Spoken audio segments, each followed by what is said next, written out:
कुडीत्री इथल्या यशवंत सहकारी बँकेसाठी काल मतदान प्रक्रिया पार पडली आणि आज सकाळपासूनच रमणमाळा येथील बहुउद्देशीय हॉलमध्ये मतमोजणी प्रक्रिया सुरू आहे। आज सकाळपासूनच या ठिकाणी मतमोजणीची प्रक्रिया सुरू करण्यात आलेली आहे। त्याचबरोबर अजूनही कल समजून आलेला नाही। एकूण काल 70% मतदान झालेलं आहे।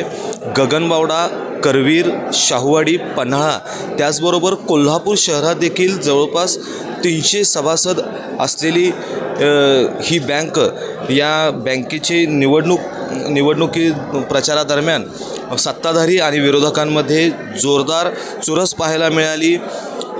आरोप प्रत्यारोपांच्या फैरी झाडल्या गेल्या। अनेक मोठे आरोप सत्ताधाऱ्यांवर करण्यात आले आणि त्याचबरोबर विरोधकांनी सत्ताधाऱ्यांना आरोपांनी वेठीस धरलं होतं। सत्ताधाऱ्यांनी देखील बँक कशाप्रकारे आम्ही चालवली आहे याची विस्तृत माहिती देखील सभासदांपर्यंत पोहोचवण्याचा त्यांनी प्रयत्न केला।